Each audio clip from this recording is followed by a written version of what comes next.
So one of our major concerns for this vision was not just planting the palm trees, it was food insecurity. It became so clear that Africa, is going to suffer a lot from the deprivation of her own self. And that is because we don't want to go back to farm. So we decided to take this further by intercropping in between the palm trees.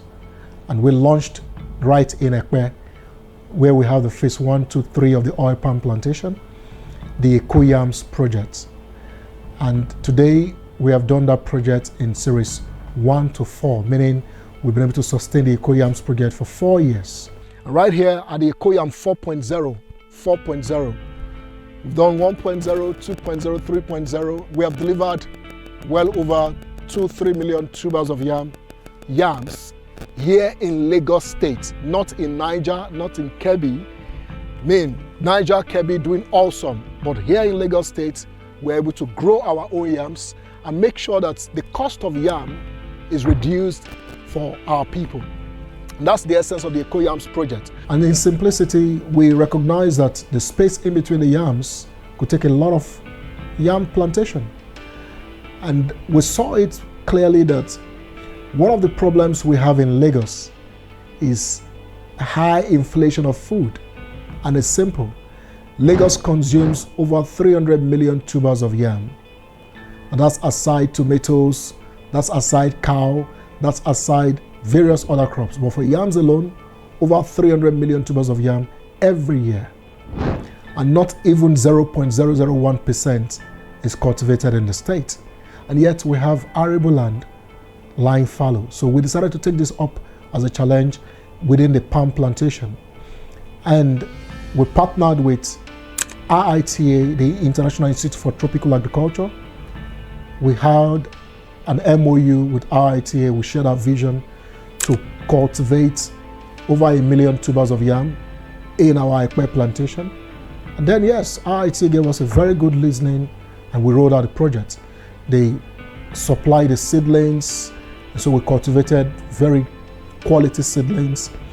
And 9 months came, the harvest of Eko Yam 1.0 into 2.0, and that was a very huge success. And for the first time in the history of Lagos State, over 1 million tubers was delivered in the state. We were so happy by the success. We shared the story with the state government. We were invited to the State House of Assembly. We met with lots of the dignitaries and honorables.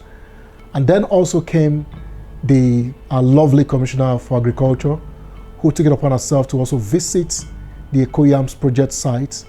That was in a 3.0 season. And she visited the yam site and saw what we are doing with the Eko Yams project. We don't just plant the yams, we make sure our yams are well cultivated, processed, and packaged to fit the Lagos culture for excellence. So the yams are branded, and guess what? For December period, most corporate organizations, I remember one of our bankers, Providus Bank, and most of our corporate clients began to order yams in box to give to their clients as hamper. That's how much we did with the Eko Yams project. And the Eko Yams project is still running till today. But we graduated from that to saying also that 1 million tubers cannot feed Lagos. It can't even solve 1% of Lagos. And so where else can we have more land to cultivate more yams and even other crops?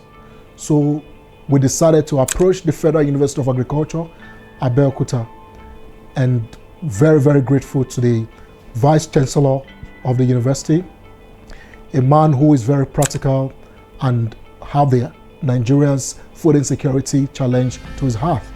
He gave us the privilege, and today we are on a project with the Federal University of Agriculture, Abeokuta, where we currently cultivate on over 100 hectares of land that was given to us to cultivate within the school landmass.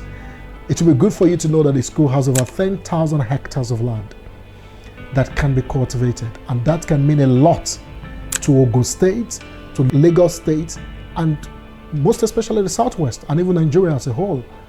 And beyond the project, it's also our impact and contribution to the students. Most of them go to school, and after graduation, they look for job. I don't know the business of you graduating from an agricultural school and looking for a job when you can create your own farms in the midst of the unemployment. So it was a challenge for us to begin to give these students practical ways that they can do agriculture as a business.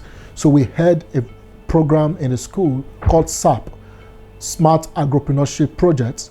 And our lovely former President Olusegun Obasanjo, who was the keynote speaker, and amidst other speakers.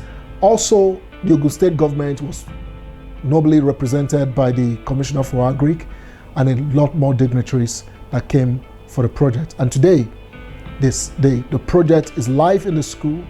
We have over 120 students that rotate the farm almost every week, learning practical way to cultivate, practical way to do agribusiness when they're out of school. And that is beyond just the legacy now. It has transcended from the legacy to impacting our community, the students, solving food problem in Lagos, and much more that this palm-rich project is spreading into. Of course, everybody knows that in Nigeria, presently we are food challenged in a way, and even more so with a crop like yam. People are now complaining that how can I buy a tuber of yam for 5,000, 7,000?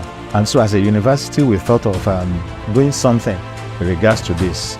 Not just a university, but a specialized one. The Federal University of Agriculture, Abeokuta, is glad to partner with Assetrise to execute a farming project on campus, and that is the 100 hectares of yam plantation, you can call it that, on our campus. And also coupled with this is a smart agripreneurship project. And what happened here is simple. When we got here, everywhere here was thick forest. And we cultivated this place. And today, it's almost 2-3 years, we are showing you live what the evidence is. With Palm Ridge phase 2 and 3 live here. Already fruiting and doing well. And you can see the trees. It's massive hectares of land here, well over 300 acres planted with trees, and they are already fruiting. And to our partners, one thing you can always be proud of is that this is real estate. The land is there, your palm trees are on it, agriculture, and you can see something else. We're intercropping cassava. We have produced tons of gari by intercropping in the space that are between the palm trees, maximizing the land, and also driving profitability for all our partners with the Palm Ridge Estate project.